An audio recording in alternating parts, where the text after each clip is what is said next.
नमस्कार. आपल्या चॅनलमध्ये पुन्हा एकदा आपलं सहर्ष स्वागत. आपल्या चॅनल संदीप राऊत 3694 या नावाने आहे. जर असेच आपल्या मंदिराचे नवनवीन व्हिडिओ आपण पुढे अपलोड करत राहणार आहोत, तर तुम्हाला इथून पुढे येणारे सर्व नवनवीन व्हिडिओ जर तुम्हाला बघायचे असतील तर तुम्ही नक्की माझ्या चॅनलला सबस्क्राईब करा, म्हणजे येणारे सर्व व्हिडिओ तुम्हाला बघता येतील. आज आपण पुण्यापासून 70 ते 80 किलोमीटरच्या अंतरावर म्हणजे जे जेजुरी बारामती जो रोड आहे त्या रोडवर सुप्यापासून राईट मारल्यानंतर ना एक 6 ते 7 किलोमीटरच्या अंतरावर एक लोणी भापकर नावाचं गाव आहे. त्या गावामध्ये मल्लिकार्जुनाचं एक मंदिर आहे जे 12व्या शतकातलं आहे. आज आपण त्या मंदिराला भेट देणार आहोत. आपण त्या प्रांगणात आलेलो आहोत. आपण जसं या गावातून मंदिराकडे आल्यानंतर ना आपली गाडी पार्क केल्यानंतर ना समोरच्या बाजूला असं एक मोठंसं प्रांगण दिसतंय, मोठंसं ग्राउंड दिसतंय. तर ह्या बाजूला आल्यानंतर बरोबर राईट साईडला तर मंदिरामध्ये आपण जसं एंट्री केली, प्रवेश केला, तर त्याच्या उजव्या बाजूला एक विरह मूर्ती दिसते. तर त्या विरह मूर्तीची जर तुम्ही व्यवस्थितरित्या बघितलं तर त्या विरह मूर्तीवर कमीत कमी 142 नक्षीकाम केलेलं आहे. तर ह्याचं मुख थोडंसं तुटलेलं आहे, डॅमेज झालेलं आहे. तर हे अतिशय सुंदर पद्धतीने ह्याच्यावर कोरीव काम केलेलं आहे. ह्याच्या पायावर जर तुम्ही बघितलं तर व्यवस्थित असं एकदम सुंदररित्या कोरीव काम केलेलं आहे. तर तुम्ही बघू शकता की विरह मूर्तीची कशी कल्पना आपण करू शकणार नाही अशा पद्धतीने इथं कोरीव काम केलेलं आहे. ह्या विरह मूर्तीच्या पुढे आल्यानंतर ना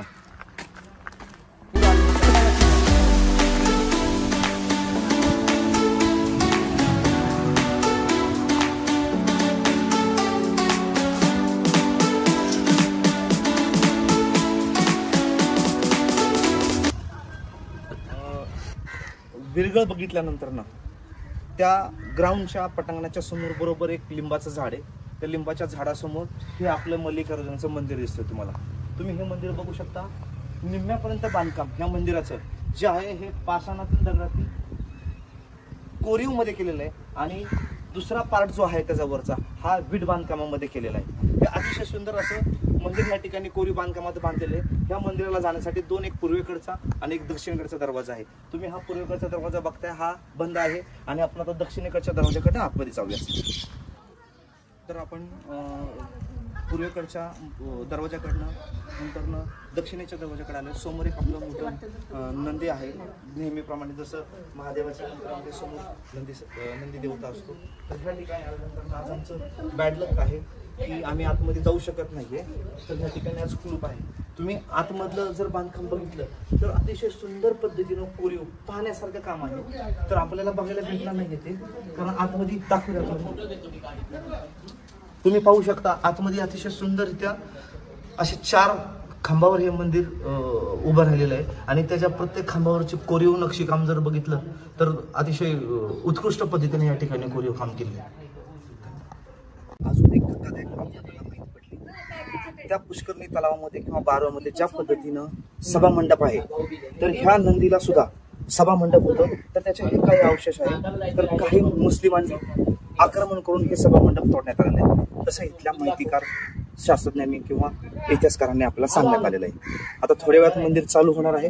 आपण आतील बांधकाम कशा पद्धतीचं आहे ते बघूया. आपण तुम्ही मंदिराच्या मुख्य प्रवेशद्वारातून जसं आतमध्ये जाता तर तुम्ही हे पाहत असाल की अतिशय सुंदर पद्धतीने कोरीव बांधकाम केलेलं आहे. जेव्हा तुम्ही मुख्य प्रवेशद्वारातून आतमध्ये जातात तर हा सभामंडप तुम्हाला दिसेल.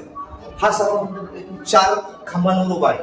ह्या सभा मंडपावरचं कोरीव काम सुद्धा अतिशय योग्य पद्धतीने केलेले आहे, अतिशय सुंदर पद्धतीने केले. तुम्ही बघू शकता. तुम्ही जसं मुख्य प्रवेशद्वारातून सभा मंडपात येतात तर ह्या 4 खांबांवर हा सभा मंडप आहे. ह्या सभा मंडपावरचं कोरीव बांधकाम आणि ह्यांच्या छतावरचं हे जे कोरीव बांधकाम आहे अतिशय सुंदर पद्धतीने हे कोरलेलं आहे. तर तुम्ही बघू शकता. ते झाल्यानंतर ना आपण मुख्य गाभाऱ्यात आलो. त्या गाभाऱ्यात आल्यानंतर ना ह्या मुख्य गाभाऱ्यामध्ये 2 शिवलिंग आहेत. गाभाऱ्याच्या डाव्या बाजूला आणि उजव्या बाजूला 2 मूर्त्या आहेत. एक आहे विष्णू देवताची मूर्ती आहे आणि गणेशाची मूर्ती आहे. तर हे मी सर्वांना आग्रहाची नम्र विनंती करतो की तुम्ही जर जेजुरी बारामती ह्या रोडनी जाणार असाल तर तुम्ही नक्कीच लोणी भापकर ह्या गावी जाऊन ह्या प्राचीन मंदिरास 12व्या शतकाच्या मंदिरास तुम्ही नक्की भेट द्यावी. मंदिराच्या अगदी समोरच्या बाजूला अतिशय सुंदर असं कोरीव बांधकाम करून एक बारव बांधलेली आहे. तर ह्या बारवाला पुष्करणी असं म्हणतात. तर तुम्ही पाहू शकता किती सुंदर कोरीव काम करून ही खूप मोठी बारव अशी आहे.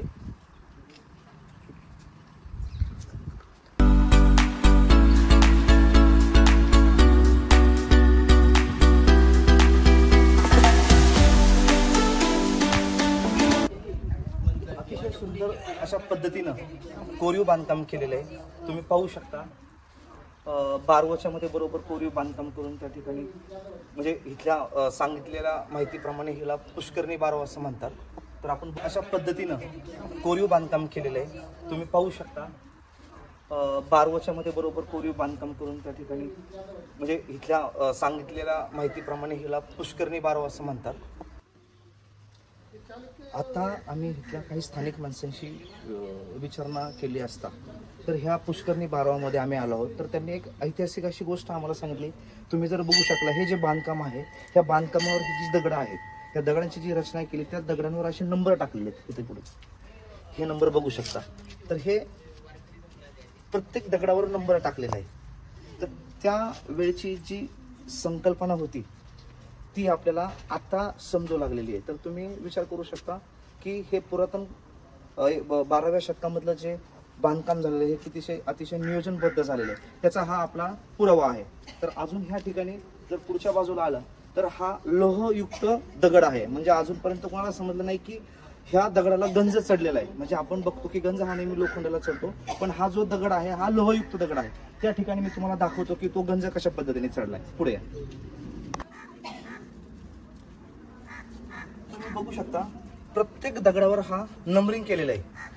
तर त्यावेळी सुद्धा जे इंजिनिअरिंग होतं किती महत्वाचं होतं. आणि हे तुम्हाला जे सांगितलं हा जो दगड आहे हा लोहयुक्त काय दगड. आतापर्यंत असं कुठं दगड भेटला नाही आपल्याला की ज्या दगडाला गंज पकडू शकतो. तर म्हणजे हा गंज पकडलेला आहे.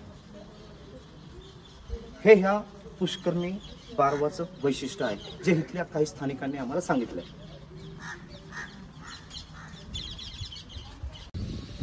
तर आपण लोणी भापकर ह्या गावामधील भैरवनाथाच्या मंदिरात आहे. आपण नुकतंच बघितले की मुख्य प्रवेशद्वारासमोरून पुढे आल्यानंतर ह्या टाईपचं हे मंदिर आहे. तर मंदिराच्या आतमध्ये आल्यानंतर दोन्ही बाजूचे 2 दीपमाळ आहेत जे मंदिर आहेत आणि समोर जे घुमटपंथी बांधकाम दिसतंय ते आहे भैरवनाथाचं मंदिर. आपण आता पुढची कलाकृती बघूया. तर आपण आज लोणी भापकर जेजुरी बारामती या रोडवरच्या गावामध्ये एकूण 3 ते 4 मंदिरांना भेट दिली. एक जे होतं भैरवनाथाचं मंदिर जे हेमाडपंथी म्हणजे खूप प्राचीन काळातील आहे. त्याच्यानंतरनं सोमनाथचं मंदिर, त्याच्यानंतरनं दत्ताचं मंदिर, त्याच्यानंतरनं मल्लिकार्जुनाचं मंदिर, असे 3-4 मंदिराला आपण लोणी भापकर या गावामध्ये आल्यानंतर भेट दिली. तर माझी सर्वांना नंबर विनंती आहे, तुम्ही जर जेजुरी ते बारामती ह्या रोटी जात असाल तर एक 2 तासाचा वेळ काढून या 3-4 मंदिराला भेट द्यावी. धन्यवाद.